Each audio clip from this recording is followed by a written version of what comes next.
Resistance is futile.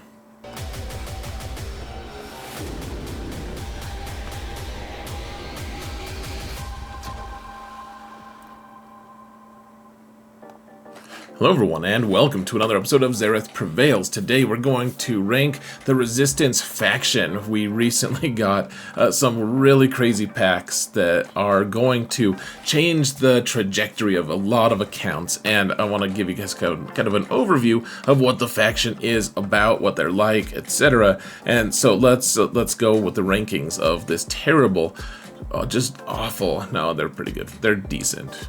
They're okay faction. I'm also, tomorrow I will be releasing a ranking video for the Zetas and Omicrons in this faction, including Ben Solo, even though he's not part of the faction, of course. And then I do just want to say thanks to my patrons. You guys are amazing. Thank you so much for all of your support. You guys are truly amazing. Really appreciate it. And guys, if you want to support the channel for free, all you gotta do is hit that thumbs up button, subscribe, comment, mount the algorithm, mount the resistance, guys. It's time. It's time to climb the mountain of things. I lost momentum there. Let's oh, I do want to point out, I do have this infographic. It'll be out, it'll be released easily downloadable for free on the day that the Zeta video is released, so go check that out, of course, for free on my Discord server in the infographics section toward the bottom of the Discord server. And then finally, I'm going to link this video. I made it probably over a year ago. I don't really remember. It's still, I think, pretty relevant on how to use the Rey team in Resistance, you know, how to take people out, what to do with Rey in 3v3, 5v5, etc. So if you guys want that as a resource, go check it out, folks. It's like I said, it's an older video, but it checks out. So let's talk about Resistance, shall we? Let's rank them. Whoa, that is definitely the wrong button to have pushed. Wow, I don't even know what that was. Whoa, we're in the game. Madness. You guys are lucky. You just don't realize it. Alright, so there's 17 characters in this faction. Let's see how quickly we can move through them. So Major Tom, as the people like to call him, he's got some weird chest straps on him, which I don't know what the purpose is of those, in fact. So good for him. And otherwise, it's not like he's a terrible character. He used to be good in the Sith Triumvirate raid back in the day. He used to rack up the turn meter train really well because he generates a lot of exposes. And he's also a pilot for a fleet that isn't very good, but for what that fleet does, the ship is fairly important. So I don't know, he's not the worst. In fact, I think I made a mistake. I think he should be number 16, but we're just gonna go with it here, folks. Okay, it'll be okay, I'm sure. Do I have little numbers that I can? Hey, look at that. All right, let's go to the next one, shall we, folks? Resistance pilot. Resistance pilot does almost nothing. She pilots a ship, as you might understand, though that's not a given considering Bodhi Rook's presence in the game and his identity being the pilot. The fact that he doesn't have a ship, Resistance pilot might not have a ship either, but she does, and that's really all she does. You never see her in squads, you never see her do anything other than pilot for a mediocre second-rate fleet. So let's go to the next one. Scav Rey hits really hard. She's an UFU. She's a pilot for probably the most important ship in the pretty mediocre fleet that she's in, and that's about it. She's pretty bland. She used to hit the hardest out of all the characters. She used to just destroy people. She's moderately fast. I have a speed set on her. It's not completely gone to waste. She does okay. Her Zeta, I guess I have her Zeta on. That's kind of fun. It inflicts daze on her specials. She hits hard. That's about it, though. And then she dies. She's very, very squishy. It's a tragic truth, folks. All right, next we have OG Poe, and we get to the point where, okay, so his ship used to be such a good plug-and-play ship. It used to hit so hard. It used to be the fastest ship in the entire frickin' game, and It's just lost its luster a little bit. I think they, like way back in the day when they reworked ships, that that was one that got kind of hit by a nerf hammer. He also has a cool ability where he just does like a little like, hey, like cool dance move. So that's cool. He works well with the new Zori squad actually, and yeah, he's not terrible, folks. He's fine. He does okay. He just, I prefer the new Resistance hero Poe, but he does okay. He's also a tank, and so he has some good synergy with OG Finn. He also has one of the more worthless leaderships in the game because Resistance can't use that many teams, right? Like there's 17 total in their faction, and really they're such an isolated faction. They don't really work well with others. Even like Ben Solo kind of doesn't love it because they out turn meter him so much that he doesn't get that many turns when he's even on a Resistance team, unless it's the Rey, like the Galactic Legend Rey team. So the fact that he has a leadership that is only specific to Resistance is just kind of disappointing. He does fine. He generates exposes, and that's one of the hallmarks of the Resistance team, faction, whatever, is they really like to expose people. Now we've got veteran smuggler Chewie here, and he's gained relevance a little bit because of in the advent of the Wookiee team with Tarful. There's been a couple good datacrons lately that involve some Wookiees with Zalbar, and then the next set with Tarful. He does some okay stuff. He's one of the first characters that wants to be slow. He's got one of those things, so at the start of each enemy turn, Chewbacca gains 12% offense until he uses 2 abilities, and so he ramps his damage really well as his opponents take turns. So kind of a cool thing. It just isn't realized that well. I mean, he can stun. He does the thing where if you kill his Resistance leadership character, then he goes berserk and kills things and stuff. He's got strangely colored fur compared to his other versions of himself. It's like he's not that much older than he was in the other movies. He just, for some reason, is painted differently. So he does fine. I mean, this isn't a big faction, so at 13, it's not like he's not the worst. He's also just doesn't make the cut of one of the top 5 Wookiees, which is a little bit sad, if we have to be honest. So let's go to the next group, shall we, folks? So we've got Sus and Pence there. Thank you, Eth. That's the one use that you have in this entire game. All right. Next up, we have veteran smuggler Han, and it kills me to put him as this rank, folks, because I mean, you can see he's relic 6. He doesn't need relic 6. He does some cool stuff. Honestly, he does things like AOE ability block and stun on the person who he's targeting. He double taps people who are debuffed, and sometimes even if they're not debuffed, but if he double taps them, then it inflicts stagger, which is really nice for conquest feats, in fact. And then he boosts his own armor pen over time when he gains any status effect, and he gains a lot of status effects with Resistance. I find that I use other characters instead of him almost all the time. He's a scoundrel, he's a smuggler, he's not a pilot, which is ironic because they should let him pilot. They should have a new capital ship called the Rathtar Smuggler or something. It would be so epic. The Rathtar Freighter. that would really generate interest in the game, I'm sure. Yeah, I wish I got more use out of him, folks. He is actually a good character. I find that I never use him. Now we have the Hobbit of the game. She's very short. Look at how short she is. Here, spoiler, not really much of one, but yeah, she's very short. She stuns people. Is it on basic? No, she has to use her special to do that. She does, with her basic, grant tenacity up, which is amazing for Zori teams because of tenacity up is really strong on Zori squads, and her Omicron is actually really, really strong on a Zori squad as well. This is on a short list for me. I would really love to get the Omicron.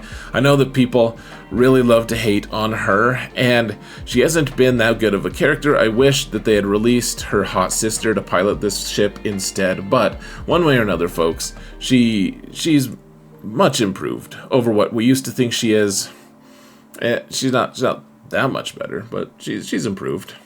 All right, now we're in the top 10 here now, folks. So Resistance hero Poe. It's not like he's amazing, but he does some cool stuff. First off, he hands out Inspired, which is the other faction specific ability that they do all the exposes, which isn't faction specific, but I mean that's like their theme is expose damage. The other thing is Inspired, and he can hand Inspired out, which is a nice synergy with Resistance hero Finn, of course. And so he does a stun, he does all this stuff, but whenever, if one of your guys are inspired and they get crit, then the enemy who crit them dispels all debuff or all buffs on themselves, which is just pretty nice. It's fun. It's also something you just never notice, really, unless you're looking for it. So he does fine. He hands out Inspired to people. He stuns, like I said. He has good synergy with Resistance hero Finn. There's nothing to hate about him. He's not amazing. He does fine. Holdo is a fleet admiral. I like that she's Amelin Holdo, not Admiral Holdo in the game. You can see she's Amelin Holdo. Oh, great, cool. I mean, she's not bad. She's not terrible. She also has one of the strangest looking hoodies in the whole game, and I don't know, a lot of what she's doing there. It's like, did the Resistance really issue that, or are you just going against the dress code? Like, you're in a military organization trying to command troops, and you're going for like a little halo over your head instead. It's weird. She does an AoE daze. She has this cool synergy, guys, where when Resistance ally loses Foresight, she gains Taunt. So she gains Taunt whenever she is with Jedi Training Rey, because Jedi Training Rey starts with that Foresight. She, not a great fleet. It is one of the best cleanup fleets in the game because it takes care of its pilots, and everyone stays alive except for Holdo, which of course everyone cheers about when she goes. So she does some stuff. I don't know, is she worthy of number 9? I don't know. Tell me in the comments, folks. All right, next we have OG Finn, and one of the things that I've always liked about him, not his Omicron, don't apply that probably, but we've also got, you've got a universal lead here. So Resistance allies get plus 60% of defense, offense, and potency. This is a crazy amount, actually, guys, for the Zori team that we have. And then other allies though gain half that amount, which is that's pretty generous amount, anyways, guys. An extra 30% offense on a non-faction on all non-faction characters. Like he's a really good plug-and-play lead. His lead got a little bit nerfed with all of the exposed stuff. I mean, this is a while ago that it got nerfed, but with Zori out now, his leadership is kind of fixed, and it does cool stuff. He has a stun. He can ramp his damage like crazy. It's pretty fun to watch. He cleanses, he heals, he taunts. He does a lot of cool stuff. He pilots an important ship. But remember, folks, people aren't calling it the Finn team. People are calling it the Zori team for a reason. Now, we also have that's not the right. This isn't where I parked my car. Okay, C-3PO, number 7 here. And it's not like he is bad. He's also like, maybe eventually they'll release a red arm C-3PO, and that'll be the more Resistance character. He's great with Resistance. He does fine. He's just unnecessary on the team. He doesn't really do anything with them that they can't kind of just do themselves. And so he goes on the CLS team, or maybe he'll go on a different, he can go well with Ewoks, he can do all sorts of cool stuff. And Resistance is just like, well, he goes well with Galactic Republic. You just don't need C-3PO. So, sorry, bud. You're unnecessary on the Resistance team, and therefore you're ranked a little bit worse than maybe you otherwise would be. We have the trash can himself, the guy who's always plugging in to sockets unprotected. That's actually a quote from a song. It's a little bit hilarious, but he stuns 80, like sometimes he stuns. He sets people on fire. He's the original Burninator. He gives everyone stealth, which is an underrated ability even still. That doesn't happen much. He has that OG ability, like this ability that everyone was like, oh man, he's got a leadership. He's got his own leadership, a second leadership, and it's not as fancy now as it used to be back then, but people loved this ability way back in the day because it gives everyone extra stats. It's not that impactful, but it's still pretty strong.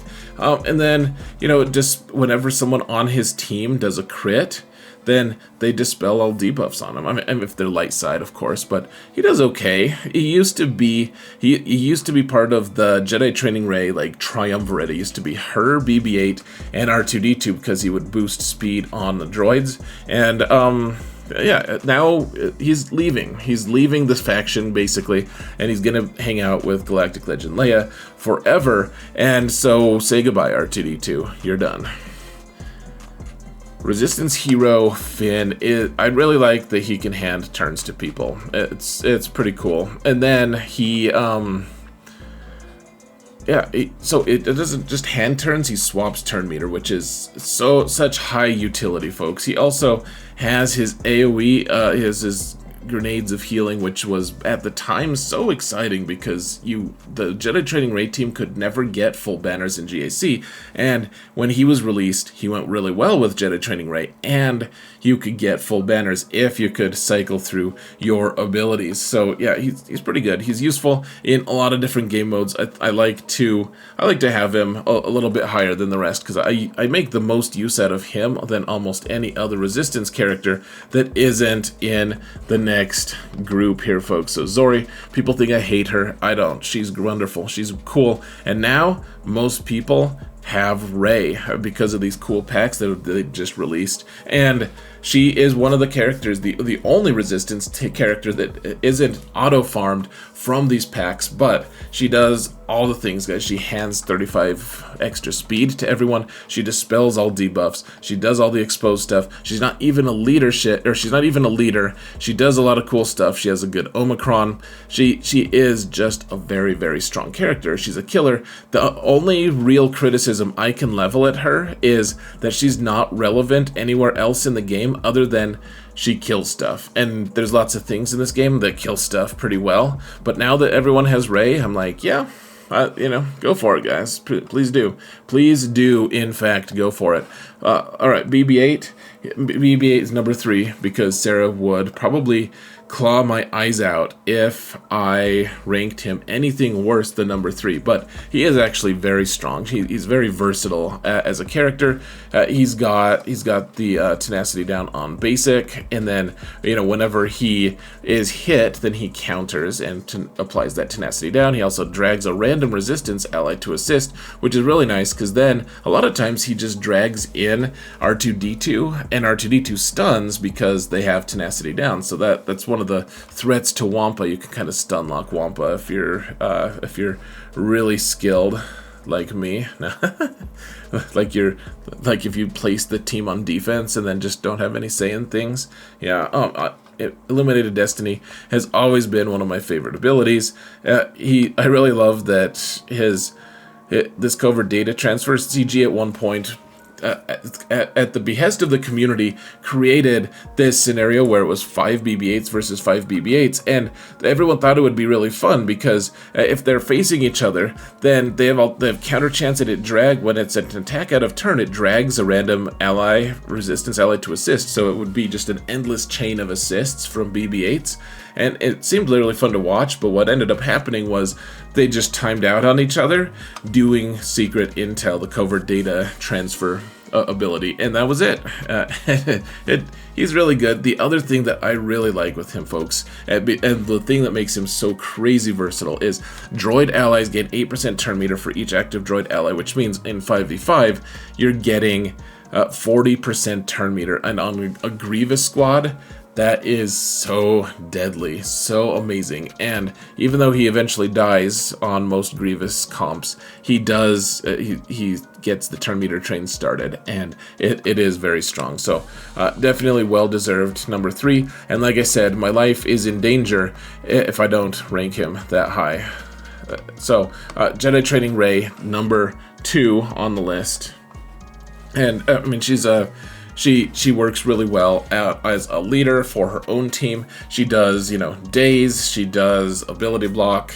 She does healing immunity, buff immunity, all kinds of really cool stuff, guys. She has she also has evade as her mastery. So when she goes with Jedi Train, or when she goes with Rey, and Rey boosts her mastery, then she just gets really dodgy, and you can't kill her, even if you can ignore foresight or whatever, because she just naturally has a really high evasion. And yeah, she is just a very strong character that works with on her own or with her Galactic Legend. I like to think of her as a second lifter unit for Galactic Legend Rey. Now, Galactic Legend Rey obviously should be number 1 on this list. She is a Galactic Legend. Look at all her fancy moves, guys. She does all kinds of cool stuff. And she's so powerful that she can afford to wear white and not worry about it getting filthy, because no one's going to give her much of a hassle.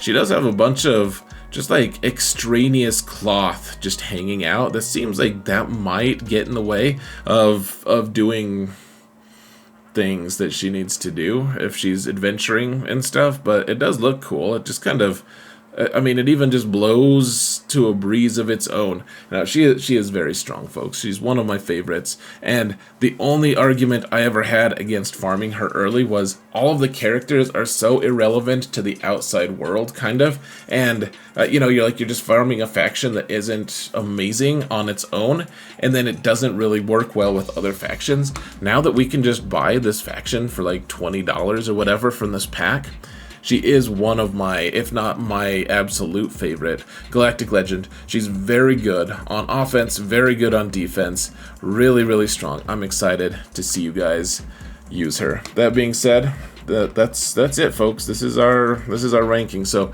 let me know what you think. I would love to hear what your thoughts are on this faction, on my ranking. Thank you all so much for watching, and remember that in all things, Zareth prevails.